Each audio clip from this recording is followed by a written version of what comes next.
Mis amigos, y nuestro querido Pepe Abreu ve finalizar el año 2022 y el Código de Trabajo pues sigue en una especie de limbo en la discusión.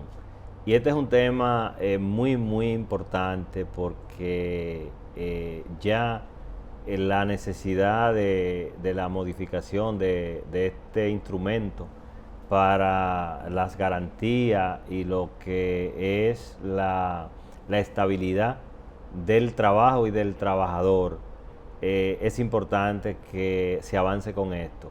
Evidentemente los temas, Susana, que están, que siguen diríamos, en el estancamiento, La famosa cesantía. la Sí, la cesantía y cesantía el seguro de desempleo. de desempleo, que son dos temas que lo han introducido el sector empleador, y evidentemente estos temas encuentran la resistencia del sector de los trabajadores representados, ¿verdad?, En los sindicatos. en estos sindicatos.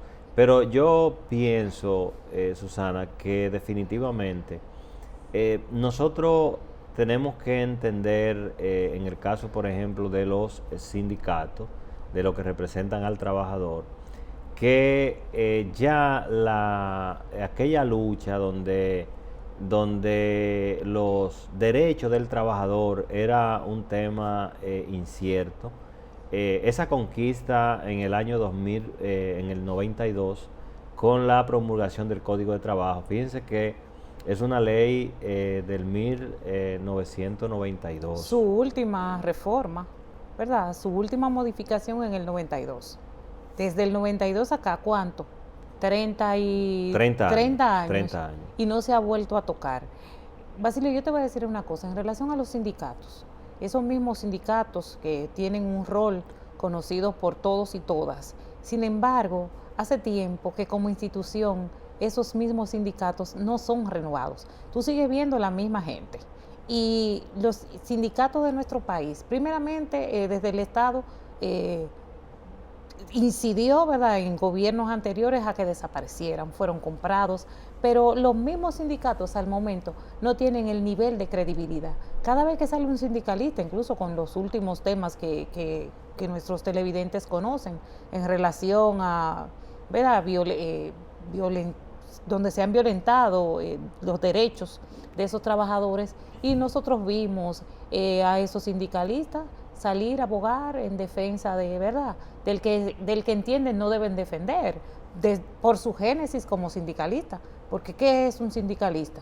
¿Por qué surgen los sindicatos, como tú dices? Para defender al trabajador en contra de la opresión en ese, ¿verdad?, en ese entonces del empleador. Pero vivimos en siglos diferentes ya. Del 92 a la última vista. Ahora son 30 años y ha pasado mucho y se ha modificado de todo. ¿Y por qué no se habla del teletrabajo? ¿Verdad? Porque ese tema no se toca, del teletrabajo, que tiene que ser revisado porque la manera de trabajo ha cambiado. Entonces, eso no se toca. Mira, pero fíjate que diríamos, el pensamiento, y ahí es que viene, diríamos, ahí es que viene el estancamiento con respecto a las discusiones de estos vehículos de regulación, como en este caso es el Código de Trabajo. Porque fíjate que dentro de la propuesta que tiene el sector sindical, tiene dos propuestas. Uno, la ampliación de la maternidad. De la maternidad. Y la ampliación también de la paternidad. O Sí. sea, mientras el mundo, porque solamente recuerda que estos modelos los estamos viendo en sociedades europeas. Sí, sociedades civilizadas, sociedades donde el nivel de nacimiento es menos, donde las mujeres tienen menos hijos, porque ese es el otro tema. Pueblos, ¿verdad?, países con una población muy adulta, porque son estrategias, Basilio. Son estrategias, países con poblaciones muy adultas, donde parir no es el objetivo de las mujeres. Son incentivos, son incentivos, son estrategias, claro, desde el Estado Mayor. Entonces aquí con realidades culturales que tú tienes. Entonces tú tienes un empleado que con la realidad de que tiene un hijo, tiene 2 hijos en el año. por las condiciones que cada uno de nuestros televidentes conocen. Entonces, si tú sumas esa cantidad de días que se proponen, ¿y cuáles son los días que va a trabajar el empleado? ¿Y bajo qué condiciones? Susana, y mira, lo que pasa es que a mí me preocupa mucho el tema de la importación de los modelos. Y no solamente en este caso del tema de los elementos que puedan incluir o puedan estar en discusión en esta modificación o reforma al Código Laboral, sino en todo. Fíjate, por ejemplo, estamos hablando de reforma de la policía, entonces un modelo, y de tal cosa, un modelo, pero ¿con quién nos estamos comparando? Entonces, cuando nos comparamos, fíjate que siempre el modelo que tomamos, tú hablabas, por ejemplo, diríamos, de condiciones en el tema, diríamos, del tipo de sociedad, pero toma esos países y evalúalo desde el punto de vista económico. O sea, ¿cuál es su per cápita? O sea, ¿cuál es su capacidad de evolución económica de esos países? ¿Cuáles son el retorno de los servicios que esos países le dan a sus ciudadanos? ¿Cuál es la participación del Estado, Basilio? Y disculpa que te interrumpa. ¿Cuál es la participación del Estado en esas políticas? Totalmente. Entonces, mira, ahí voy a vernos nosotros, porque fíjate que cuando miramos esta discusión que se dan, por eso el sector empresarial pues asume una postura, porque el sector empresarial lo que está mirando es una realidad que está viviendo. ¿Que él conoce? Que conoce. Fíjate, por ejemplo, que nuestros trabajadores tienen una peculiaridad, que si el domingo la rumba fue muy buena, el lunes te llama y es una excusa muy sencilla No, para... Desde que te llamó es una excusa sencilla. Exacto. Es una excusa válida. Desde que te llamó es válido que no va a participar. ¿Qué te dice? ¿Qué dice nuestro código de trabajo? O que si el trabajador te llamó con la excusa de que no puede asistir por la razón que sea, pues no le pagues el día. Pero que tu productividad, porque tú trabajas en virtud de una proyección por día de trabajo y horas, hombres, de trabajo. Así es. De hecho, Susana, mira, yo creo y no sé, porque cuando a veces en las consultas que hacemos a las empresas sobre temas que están en discusión y después que se aprueban, yo siempre les digo, pero ¿y dónde tú estabas? ¿Dónde estaban ustedes? ¿Dónde estuvo tu gremio cuando se estaba discutiendo ese tema? Y te lo pongo muy sencillo. Mira, hemos estado hablando durante todos estos últimos años de las pymes y lo que es el emprendedurismo y las pymes. Son dos cosas que están de moda hace ya un buen tiempo. Suena bonito. ¿Verdad? Muy bonito. Entonces, una pyme, Susana, y lo saben todos nuestros amigos que nos ven y nos siguen, que son pequeños emprendedores, que tienen su negocio, tienen su puesto de empanadas, su salón de belleza, su colmado, su pequeña empresita. Su centro de maquillaje. Su centro de maquillaje. Su colmadoncito, cuando tú tienes una salonera que es tu empleada, y esa muchacha salió embarazada y se fue 3 meses a atender. Son 3, son 4. 4 meses, ¿verdad? Atender esa, ¿verdad? Su criatura y amparado en lo que establece la ley. O sea, óigame, si usted no consigue una salonera con buen nivel en ese tiempo, pues usted va a tener que cerrar el negocio. Y esa es nuestra realidad. O sea, esa no es la realidad de Suiza. Y por eso, Susana, pero la mira, que está en Suiza no pare. Claro, porque fíjate que por lo mismo que tú planteabas ahorita del tipo de sociedad, la participación del Estado en toda la ecuación, en el caso nuestro, esa es nuestra realidad. Entonces, pero Basilio, disculpa, otra vez. Basilio, en un país civilizado, el Estado le provee empleados al empresario privado, porque el Estado tiene en su verdad, en su haber, en sus informaciones, tiene el control y el manejo de la cantidad de personas que están desempleadas. La persona pierde su empleo y se registra. Pero ese es el tema, que fíjate inclusive, cuando tú no estés en orden, mira por ejemplo, había un censo en estos días. ¿Y qué pasó con el Entonces censo? hay que ver qué va a pasar. O ¿A ti sea, te censaron? a mí, yo vi un letrero en mi casa afuera que dijeron que censaron, pero yo nadie fue. Nadie fue. Entonces, eh, Pero tú estás contado si pusieron el estoy letrero. contado, exactamente. Entonces, ¿qué sucede, A mi Susana? casa fueron.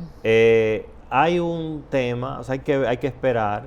Realmente el censo, fíjate que nosotros estábamos de acuerdo con que ese tipo de instrumento debe de implementarse, debe de apoyarse, pero el punto está en lo que tú dices, o sea, nosotros tenemos que tener estadística y hacer estadística. Ahora, bajo esos esquemas de discusión, por ejemplo, para modificar nuestro código de trabajo, se tiene que sentar seriamente el sector sindical y el sector patronal para buscarle una media a todo esto, porque primero, eso no va a avanzar, porque si estoy cerrado a banda con el tema de la cesantía, si estoy cerrado a banda El seguro de desempleo. con el seguro de desempleo y no estoy mirando realidades, como bien tú planteas, de una buena estructuración diríamos, de modalidades como el teletrabajo, porque fíjate, Susana, que hay un problema.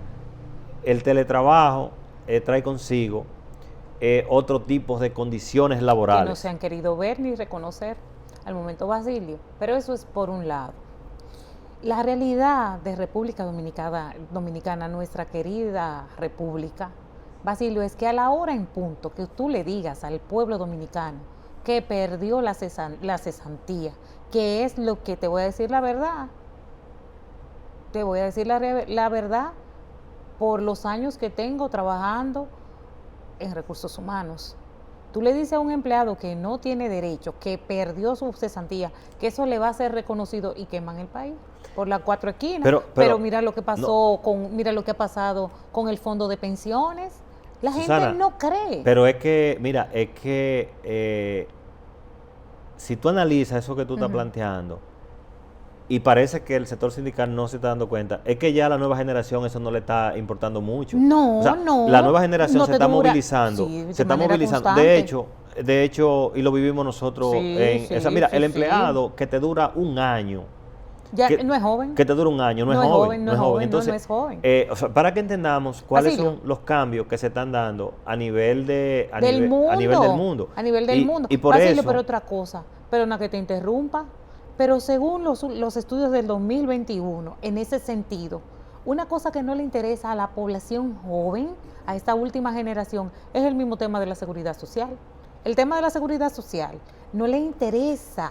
No, Susana, pero es que son más inteligentes que nosotros, claro porque sí, mira qué es lo que sucede. Por ejemplo, son evolucionados. Vamos si vemos el tema, por ejemplo, de la seguridad social, porque es que volvemos a lo mismo. Fíjate que en esa ley 8701 se plantearon un sinnúmero de cosas. Eso era chulo, Basilio. Claro, porque no ha comenzado. Sin embargo, fíjate que ya tú estás evaluando, o sea, tú estás evaluando de si hace sentido que tú a los 65 años recibir una pensión a los 65 años. ¿Y de qué monto? ¿Me entiendes? ¿Y qué te va a abarcar eso?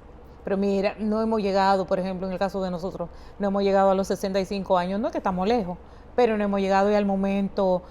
Mira lo que ha pasado con las ARS. Pero el problema es, Susana, que ya, o sea, en las condiciones que está nuestra sociedad, por ejemplo. No hay garantías. Que es que tú ahora es que tú necesitas tu chelito para tú tomar decisiones. Para tú tomar decisiones en relación a tu vida. Claro, o sea, porque cualquier proyecto que tú hagas por ahí, con ese dinerito, o sea, claro, es un hasta riesgo. Emprender, Tú te vas a tomar tu riesgo porque la vida es esa ahora.